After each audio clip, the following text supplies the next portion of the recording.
Сәлеметсіздер ме балалар? Жаратылыстану пәні 1-ші сынып 11-ші сабақ. Жаратылыстану сабағын жақсылап ұғып аламыз. Сәулесі деп сананың бәрін зерттеп табамыз. Ойланып көр, сен сәби кезінде қандай едің, ал қазір қандайсың? Өзгеруінің себебі неде? Міне балалар, осы сауалға жауап беріп көріңіздер. Бүгінгі сабақтың тақырыбы адам өмірінің кезеңдері. Оқу мақсаты адам өмірінің кезеңдерімен танысу. Адам өмірінің кезеңдерін сипаттау. Сабақтың мақсаты адам өмірінің кезеңдерімен танысады және сипаттайды. Өзінің қалай өсіп, дамығаны туралы білетін болады. Тірек сөздер: сәбилік кезең, балалық шақ, жастық шақ, кемелдену кезеңі, қарттық шақ. Білген жөн, бала сәбилік кезеңінде тез өседі. Балалық пен жастық шақтарында өсіп жетіледі. Кемелдену кезеңі мен қарттық шақтарында өсуі тоқтайды. Зерттейік, адам өскен сайын қандай өзгерістер болады? Кез келген жаста денсаулықты мықты болу үшін не істеу керек? Міне балалар, осы сауалдарға жауап беріп, өздеріңіз зерттеп көріңіздер. Сәбилік кезең, балалық шақ, жастық шақ, кемелдену кезеңі, қарттық кезең. Міне сонда адамдар осындай 6 кезеңнен өтеді. Балалар қандай заттарды пайдаланады? Балалар ойыншықты, сумканы пайдаланады, солай ма? Және сүт пайдаланады екен. Үлкендер ше?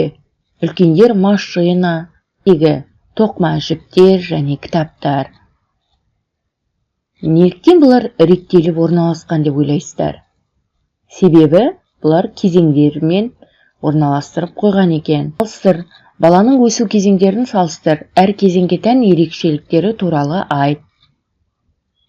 Міне балалар, сіздер мына жерде суретте ең бірінші сәбилік кезеңде балаға массаж жасап жатыр.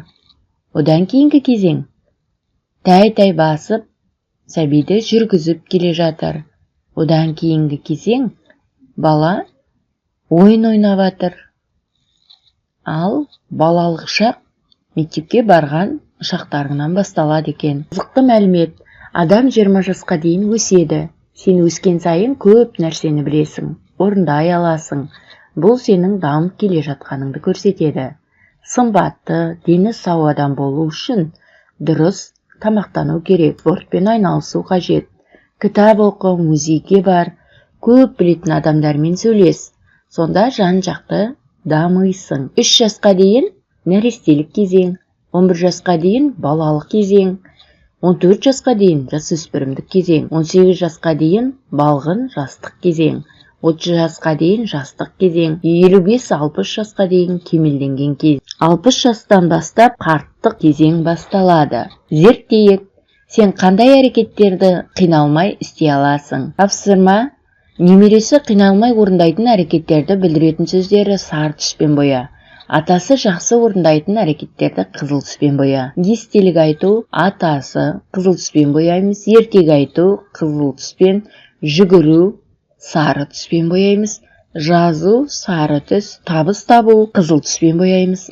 Ағашқа өрмелеу сары түспен бояймыз. Оқу сары түс. Секіру сары түс. Велосипед тебу сары түспен бояйды екенбіз. Қане өздеріңізді балалар тексеріп ала қойыңыздар. Өте жақсы, тамаша балалар. Дәптермен жұмыс: кімге не қажет? Сызып көрсет. Әжеге көзілдірік қажет.